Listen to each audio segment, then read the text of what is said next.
ಲೋಕಕ್ಕೆ ಗೊತ್ತಿಲ್ಲದ ರಹಸ್ಯ ಇದು. ನಮ್ಮ ಅನ್ನವನ್ನ ನಾವೇ ಸಿದ್ಧಪಡಿಸಿಕೊಡುತ್ತೇವೆ ಎಂಬ ಅಹಂತ್ವ ಲೋಕಕ್ಕೆ ಬಂದಿದೆ. ಅನ್ನ ನಮ್ಮನ್ನ ನಾವು ಸಿದ್ಧಪಡಿಸೋದಲ್ಲ, ನಮ್ಮ ಕರ್ಮ ಸಿದ್ಧಪಡಿಸ್ತದೆ, ನಮ್ಮ ಕಾಯಕ ಸಿದ್ಧಪಡಿಸ್ತದೆ. ಕಾಯಕ್ಕೆ ಬೇಕಾದ ಅನ್ನವನ್ನು ಸಿದ್ಧಪಡಿಸುವುದು ಕಾಯಕ. ಆ ಕಾಯಕದಿಂದ ಸಿದ್ಧವಾದ ಅನ್ನ ಬಡಿಸುವವರು ಯಾರು ಅಂತ ಕೇಳಿದ್ರೆ ಅವನನ್ನ ಯಜಮಾನ ಎಂಬ ಗೌರವಯುತವಾದ ಪದದಿಂದ ಹೇಳ್ತೇವೆ ಅಲ್ವಾ? ಮತ್ತೆ ಆ ಮನೆಯ ಯಜಮಾನ, ಈ ಮನೆಯ ಯಜಮಾನ, ಈ ಊರಿನ ಯಜಮಾನ, ಆ ಊರಿನ ಯಜಮಾನ ಅಲ್ಲ. ವಿಶ್ವವೆಂಬ ಯಜ್ಞವನ್ನ ಮುನ್ನಡೆಸುವ ವಿಶ್ವಂಭರನ ನಿಜವಾದ ಯಜಮಾನ. ಅವನು ಕೊಡುವ ಅನ್ನ ಆದ್ರೆ ಒಂದು ಊಟ ಸಾಕು ಅಂತ ತೋರಿಸಿ ಬಿಟ್ರಲ್ಲ ಗುರುಗಳೇ ಪ್ರಪಂಚಕ್ಕೆ. ಇದಕ್ಕಿಂತ ಉತ್ತಮವಾದ ಸೂತ್ರವನ್ನು ಯಾರು ಕೊಡುತ್ತಾರೆ? ಆದರೆ ಇದನ್ನು ನಿರ್ವಹಿಸುವುದಕ್ಕೆ ನನಗೊಂದು ಅನುಕೂಲದ ಕೊರತೆ ಇದೆ. ನಾವು ಅನ್ಯಥಾ ಗ್ರಹಿಸಬಾರದು. ನನ್ನ ಮನೆ ಯಾಕೆ ಅಂತ ಬಿಟ್ಟು ಹೋಗಿದ್ದಾರೆ. ಆದ್ದರಿಂದ ನಾನು ಹಸ್ತೋದಕ ಕೊಡುವುದಕ್ಕೆ ನನಗೆ ಅಧಿಕಾರ ಇಲ್ಲ. ಶಬ್ದ ಸೊಗಸಾಗಿ ಉಂಟು, ಅರ್ಥಪೂರ್ಣವಾಗಿ ಉಂಟು. ಬಹಳ ಬೇಗ ನನ್ನನ್ನು ಮಾತನಾಡಿ ಗಳಿಸುವ ಅಂತ ಹಾಗಲ್ಲ. ಲಕ್ಷ್ಮಣ ದಂಪತಿ ಸಹಿತವಾಗಿದ್ದಾರೆ.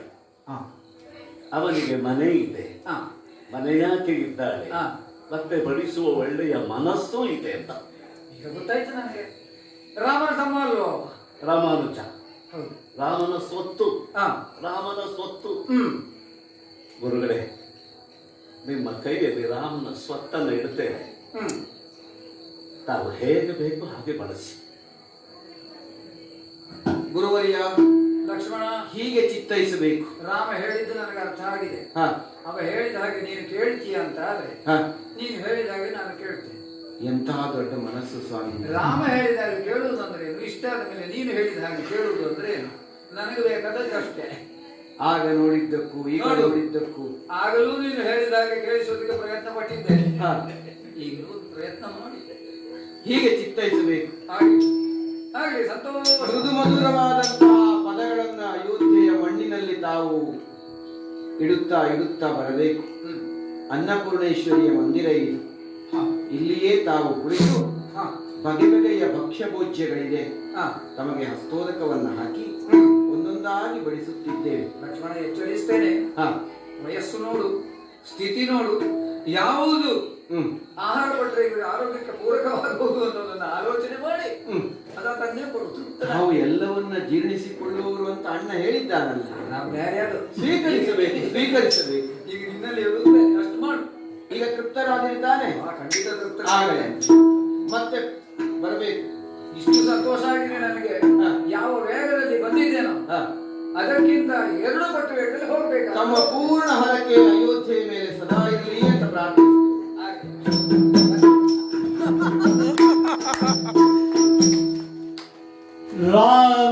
ರಾಮಚಂದ್ರನ್ ಸಭೆಯ ಸೇರುತ್ತ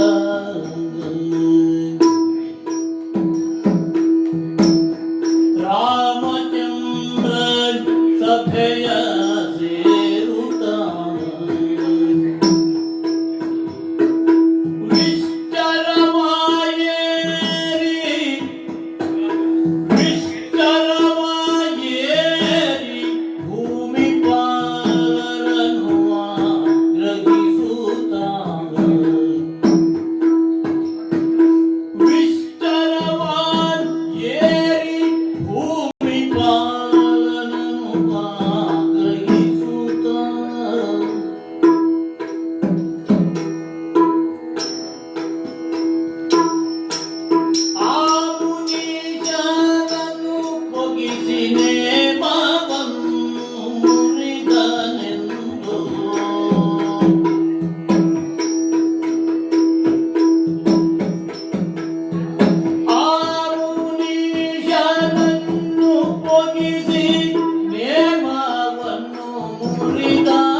ಮಾತುಗಳೆಲ್ಲ ಮರೆತು ಹೋದವಲ್ಲ, ಹಾ ನೆನಪಿಸಿಕೊಳ್ಳುವುದಕ್ಕೆ ಮನಸ್ಸು ಮಾಡಿದ್ರೂ ನೆನಪಾಗುವುದಿಲ್ಲ. ಯಾಕೆ ಹೀಗಾಯಿತು ಅಂತ ಕೇಳಿದ್ರೆ, ಹಾ ಇವ ಬಂದವಳಲ್ಲಿ ಇವನು ಮಾತ್ರ ಬಂದದ್ದಲ್ಲ, ಅವರನ್ನು ಕರೆದುಕೊಂಡು ಬಂದ. ಮಾತನಾಡಿದ ಅತಿಥಿ ಹೇಳ್ತಾನೆ, ಪರಮಾರ್ಥದೊಡು ನೀ ನುಡಿದಂತೆ ನಡೆ. ಲೋಕಕ್ಕಾಗಿ ಪರಮಾರ್ಥವನ್ನ ಬಲಿ ಕೊಡಬಾರ್ದು, ಪರಮಾರ್ಥಕ್ಕಾಗಿ ಲೋಕವನ್ನ ಮರಿಬೇಕು. ರಾಮನ ಜೀವನದ ಮಂತ್ರವೇ ಇದು. ಇಹವನ್ನು ಮೆರೆಸದೆ ಪರವನ್ನು ಮರೆಯದೆ ಬದುಕು. ಪರಮಾರ್ಥಕ್ಕಾಗಿ ಬದುಕು ರಾಮ ಅಂತ ಪರಮಾರ್ಥ ಹೇಳುವವನೇ ಹೇಳ್ತಾನೆ ಅಂತ ಆದ್ರೆ ಇಕ್ಕಟ್ಟು ಒದಗಿ ಬಿಡ್ತಾಳ. ಹೌದು, ಅವಸರವಾಗಿ ಬಂದು ಸಭಾ ಪ್ರವೇಶ ಮಾಡ್ತಾ ಇದ್ದೇವೆ. ನಮ್ಮವರೆಲ್ಲ ಹಾಗೇ ಇದ್ದಾರೆ. ಅವರವರ ಆಸನದಲ್ಲಿ ಎಲ್ಲರೂ ಕುಳಿತು ಚಿತ್ರದಲ್ಲಿ ಬರೆಯಲ್ಪಟ್ಟವರ ಹಾಗೆ ಅಲ್ಲ, ಶಿಲ್ಪದಲ್ಲಿ ಕೊರೆಯಲ್ಪಟ್ಟವರ ಹಾಗೆ ಸ್ಥಿರವಾಗಿದ್ದಾರೆ. ರಾಮನ ಚಿತ್ರವನ್ನು ಅಂತರಂಗದಲ್ಲಿ ತುಂಬಿಕೊಂಡವರವರು. ಕಣ್ಣಿಗೆ ರಾಮನ ಚಿತ್ರ ಕಾಣದೇ ಇದ್ರೆ ಏನಂತೆ, ಅವರ ಹೃದಯ ಭಿತ್ತಿಯಲ್ಲಿ ರಾಮನ ಚಿತ್ರ ಸ್ಥಿರವಾಗಿದೆ. ಆ ತನ್ಮಯತೆಯಲ್ಲಿ ಕುಳಿತಿದ್ದಾರೆ. ಸಭಾ ಪ್ರವೇಶ ಮಾಡುವಾಗ ಇವರೆಲ್ಲ ನಮ್ಮವರು ಎಂಬ ಒಂದು ಮಮತಾ ನನ್ನನ್ನು ಬಂಧಿಸಿತ್ತು. ಈಗ ಯಾಕೋ ಏನೋ ನಮ್ಮವರ ಕಣ್ಣುಗಳನ್ನು ನೋಡುವ ಧೈರ್ಯ ನನಗಿಲ್ಲ. ನ್ಯಾಯದ ಕಣ್ಣಿನಿಂದ ಇವರನ್ನ ನಾನು ನೋಡ್ತಾ ಇದ್ದೆ. ಎಲ್ಲೋ ನನ್ನೊಳಗಿನ ನ್ಯಾಯದ ದೃಷ್ಟಿಯೇ ಅಲ್ಲಾಡಿ ಹೋಯ್ತಲ್ಲ. ಅಂತರಂಗದಲ್ಲಿ ಆತಂಕ ತುಂಬಿಕೊಂಡ್ರೆ ದೃಷ್ಟಿ ಅಲ್ಲಾಡ್ತದೆ.